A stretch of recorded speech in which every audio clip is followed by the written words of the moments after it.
Hi అండి, అందరూ ఎలా ఉన్నారండి? బాగున్నారా? ఈరోజు వచ్చేసి వంగీబాత్ రైస్ అయితే ఎలా ప్రిపేర్ చేసుకోవాలో చూపిస్తానండి. చాలా బాగుంటుంది, ఒకసారి మీరు కూడా ట్రై చేసి చూడండి.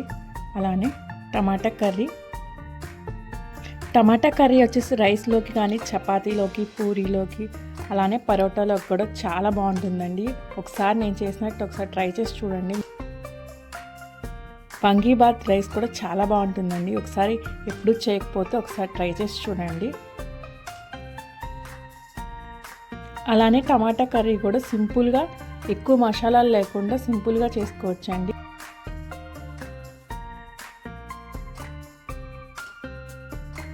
ఈరోజు మార్నింగ్ బ్రేక్ఫాస్ట్లోకి వచ్చేసేసి నేనైతే ఇడ్లీ అయితే వేసానండి. ముందుగా అయితే ఇడ్లీ చట్నీ ప్రిపేర్ చేసుకొని ఆ తర్వాత ప్రిపరేషన్లోకి అయితే వెళ్దాము.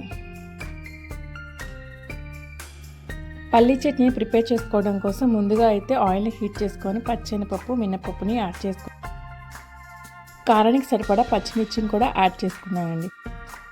అలానే ఇక్కడ పల్లీని కూడా యాడ్ చేసుకొని ఫ్రై అయితే చేసుకున్నానండి.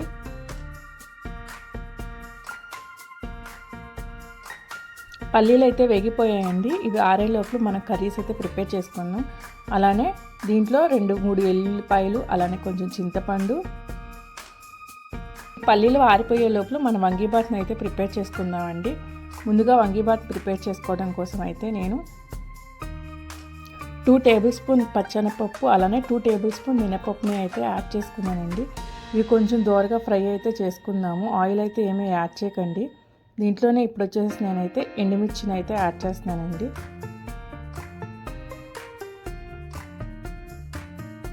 అలానే ఇప్పుడు 2 దాచిన చిక్కలు అయితే వేసానండి. అలానే ఇక్కడ 4-5 లవంగాయలు, అలానే మిరియాలు అయితే తీసుకోండి. ఎక్కువ అయితే యాడ్ చేయకండి, కొంచెం కారం ఘాటు ఎక్కువ వస్తుంది కాబట్టి చూసుకొని వేసుకోండి. మీరు ఎంత రైస్ అయితే చేయాలనుకుంటున్నారో కారానికి తగ్గట్టుగానే ఇక్కడ ఎండుమిర్చిని అయితే యాడ్ చేసుకోండి. అలానే మిరియాలను కూడా యాడ్ చేసుకోండి. ఇప్పుడు వచ్చేసి ఇవైతే ఫ్రై అయితే అవుతున్నాయండి. ఈ ఫ్రై అయ్యేటప్పుడు లాస్ట్లో అయితే నేను ఎండు కొబ్బరి పౌడర్ అయితే యాడ్ చేశానండి. లాస్ట్లో అయితే మీ దగ్గర ఎండు కొబ్బరి ఉంటే వీటితో పాటే ఫ్రై అయితే చేసుకోండి. నా దగ్గర ఎండు కొబ్బరి పౌడర్ ఉంది కాబట్టి నేనైతే లాస్ట్లో అయితే యాడ్ చేశాను. ఇవన్నీ కూడా కొంచెం కలర్ చేంజ్ అయ్యేంత వరకు కూడా వేయించుకోండి. ఇప్పుడు వచ్చేసి కొంచెం కలర్ అయితే చేంజ్ అయ్యాయి కదా, వీటిని అన్నిటినీ కూడా కొంచెం చల్లార పెట్టుకొని ఇవన్నీ కూడా మిక్సీ చేసుకునేటప్పుడు చాలా మెత్తగా అయితే చేసుకోండి. ఇక్కడ వచ్చేసి వంగీబాత్ ప్రిపేర్ చేసుకోవడం కోసం అయితే ఒక గిన్నెలో ఆయిల్ అయితే యాడ్ చేసుకున్నానండి. ఇది కొంచెం హీట్ అయిన తర్వాత దీంట్లో అయితే కొంచెం పల్లీలను అయితే యాడ్ చేసుకున్నాం.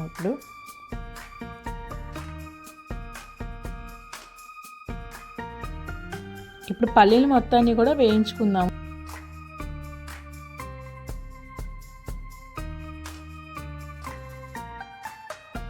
ఇవి వేగుతూ ఉన్నప్పుడే కొంచెం ఆవాలను అయితే యాడ్ చేసుకోండి.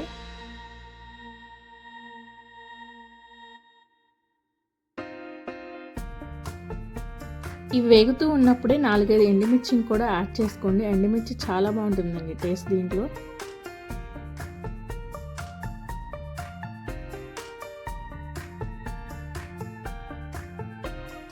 వీటిలో ఇప్పుడు కొంచెం కరివేపాకును కూడా యాడ్ చేసుకొని వీటిని కూడా ఫ్రై చేసుకోండి.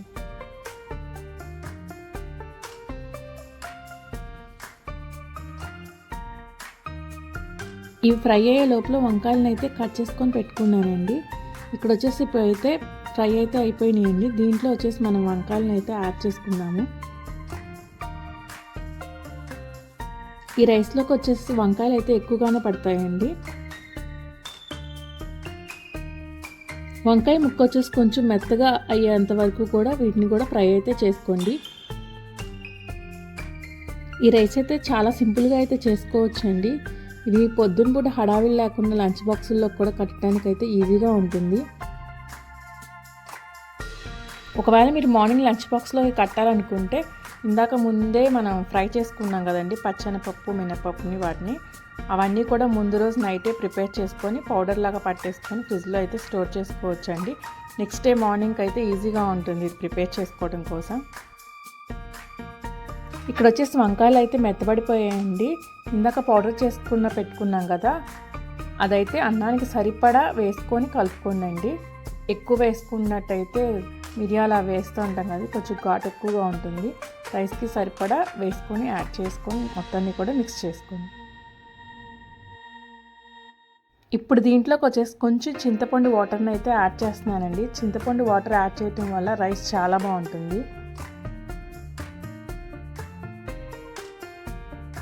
చింతపండు వాటర్ని యాడ్ చేసిన తర్వాత ఒక 2 మినిట్స్ పాటు కూడా సిమ్లో పెట్టుకొని ఇలా గరిటతో తిప్పుకుంటూ ఉండండి. ఎందుకంటే చింతపండు వేసిన తర్వాత అదంతా కూడా దగ్గర పడుతుందండి. ఇప్పుడు వచ్చేసేసి నేను ఒక టీ గ్లాస్ అన్ని వాటర్ అయితే యాడ్ చేసుకుంటున్నాను.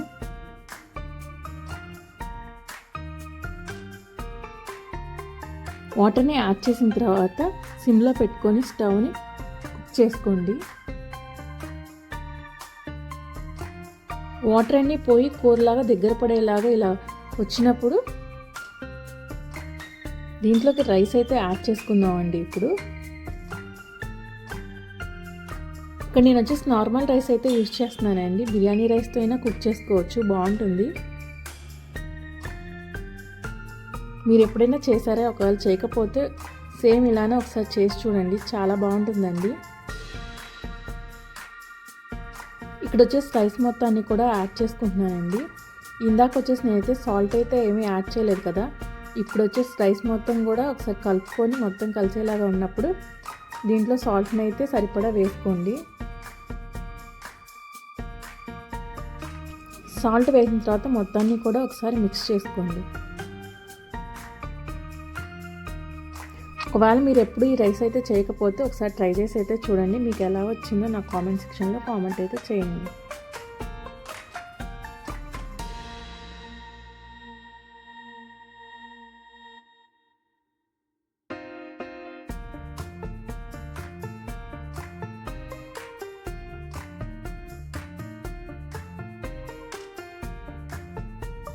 ఇందాక ఆల్రెడీ పల్లీని అయితే వేయించుకొని పెట్టుకున్నా కదండి. ఇప్పుడైతే పల్లీ చట్నీ అయితే ప్రిపేర్ చేసుకుంటున్నాను.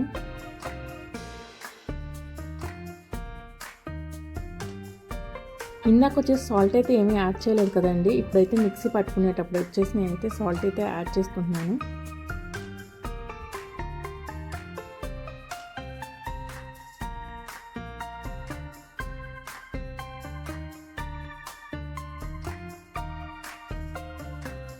ఇక్కడ చట్నీ అయితే మిక్సీ పట్టేసుకున్నానండి. నెక్స్ట్ వచ్చేసి ఇడ్లీ అయితే ప్రిపేర్ చేసుకుంటున్నాను. నేనైతే చిన్న ఇడ్లీ అయితే వేస్తుంటానండి ఇంట్లో ఎక్కువగా.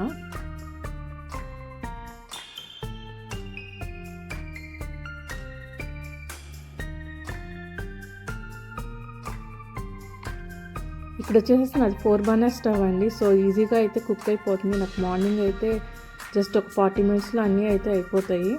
ఇక్కడ వచ్చేసి నేనైతే టమాటా కర్రీ అయితే ప్రిపేర్ చేస్తున్నాను. టమాటా కర్రీ వచ్చేసి రైస్లోకి కానీ, చపాతీస్లోకి, పూరీస్లోకి, అలానే పుల్కాలోకి కానీ చాలా బాగుంటుందండి. ఒకసారి మీరు కూడా ట్రై చేసి చూడండి. ముందుగా అయితే నేను ఇక్కడ వచ్చేసి నేనైతే జీలకర్ర, ఆవాలు, అలానే కరివేపాకు అయితే యాడ్ చేశానండి. ఈ మొత్తం కొంచెం ఫ్రై అయిన తర్వాత వీటిలోనే 4 పచ్చిమిరకాయలు కూడా యాడ్ చేసుకోండి. అలానే ఎండుమిర్చిని కూడా యాడ్ చేసుకొని మొత్తాన్ని కూడా బాగా ఫ్రై అయితే చేసుకోండి.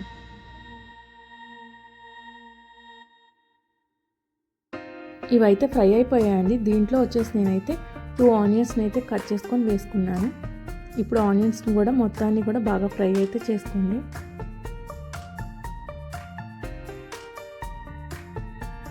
ఆనియన్స్ అయితే ఒక 50% ఫ్రై అయితే సరిపోతుందండి.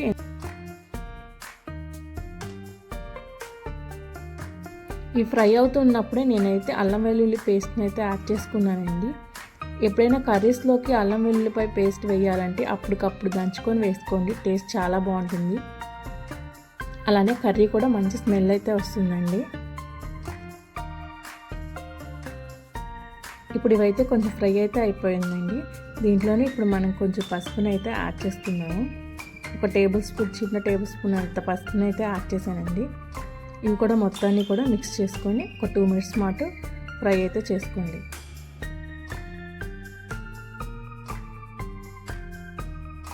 ఆనియన్స్ అయితే ఫ్రై అయితే అయిపోయాయండి. దీంట్లో వచ్చేసి మనం టమాటాస్ని అయితే యాడ్ చేసుకున్నాము.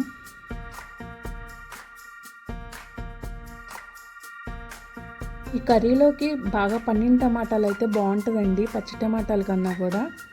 నేను వచ్చేసి ఇక్కడ 1/2 kg టమాటాలు అయితే యాడ్ చేశానండి. ఈ టమాటాలు వచ్చేసి బాగా కుక్ అయ్యేలాగా కుక్ చేసుకోండి. టమాటా ముక్క వచ్చేసి బాగా సాఫ్ట్గా అయితే మగ్గిపోవాలి. అలా ఉన్నప్పుడైతేనే కర్రీ చాలా టేస్ట్ అయితే బాగుంటుందండి.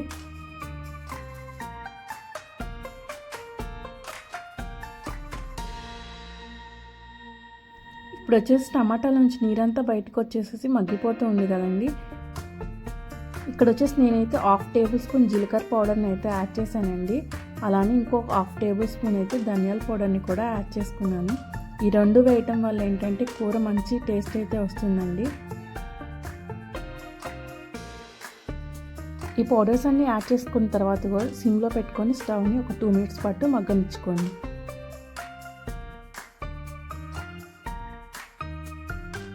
ఇక్కడ వచ్చేసి ముక్క అయితే చాలా మెత్తగా అయితే అయిపోయిందండి.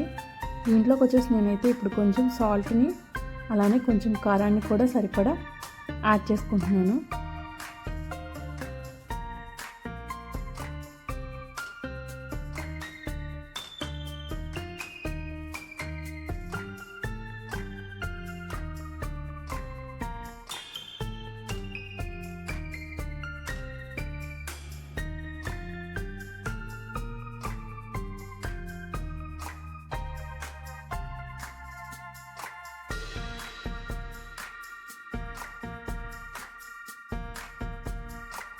మొత్తం కూడా మిక్స్ చేసుకొని ఒక 2 minutes పాటు కూడా సిమ్లో పెట్టి మగ్గనిచ్చుకోండి. ఎప్పుడైనా సరే ఉప్పు కారం వేసిన తర్వాత ఒక 2 minutes పాటు సిమ్లో పెట్టుకొని కర్రీని అయితే కుక్ చేసుకుందామండి. ఎందుకంటే పచ్చి స్మెల్ అయితే రాకుండా ఉంటుంది కారము.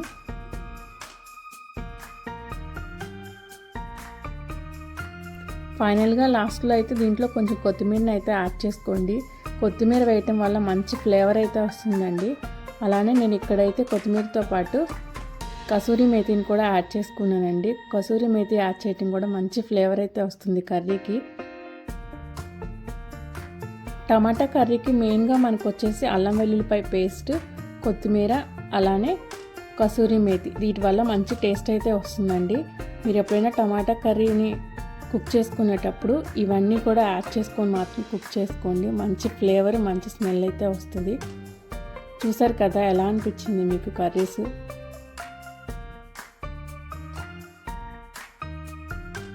ఈ కర్రీ వచ్చేసి ఓన్లీ రైస్లోకే కాదండి, మనం పూరీలోకి కానీ, చపాతీల్లోకి కానీ, పుల్కాలోకి కానీ, పొరోటాలోకి కానీ చాలా బాగుంటుందండి. ఒకసారి కూడా మీరు కూడా ట్రై చేసి చూడండి. మీకు ఎలా వచ్చిందో నా కామెంట్ సెక్షన్లో అయితే కామెంట్ చేయండి. సో ఇక్కడైతే నా కర్రీ అయితే ప్రిపేర్ అయిపోయింది.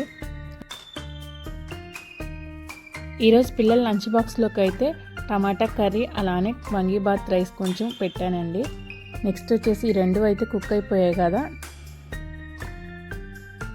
ఈరోజు వచ్చేసి బ్రేక్ఫాస్ట్కి అయితే ఇడ్లీ అయితే వేసాం కదండి. ఇడ్లీ అయితే కూడా కుక్ అయిపోయింది. ఇప్పుడు పిల్లలకైతే రెడీ అయిపోయారు స్కూల్. ఇక్కడ వచ్చేసి పిల్లలకైతే ఇడ్లీ అయితే కుక్ అయిపోయిందండి. ఇడ్లీ అయితే పెడుతున్నాను.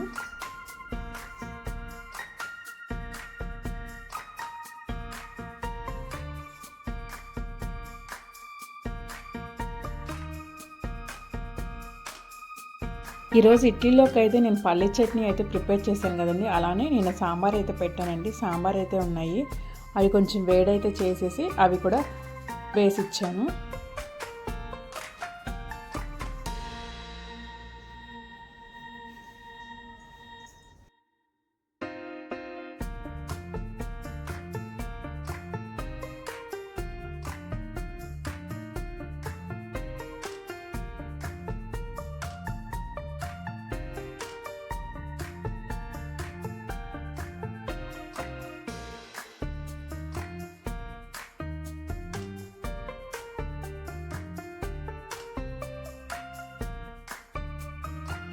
నా ఛానల్ని ఫస్ట్ టైం చూస్తున్న వారైతే ఛానల్ని సబ్స్క్రైబ్ చేసుకోండి, అలానే లైక్ చేయండి. అలానే మరో కొత్త వీడియోతో మళ్ళీ మీ ముందుకు వస్తాను. Until then bye.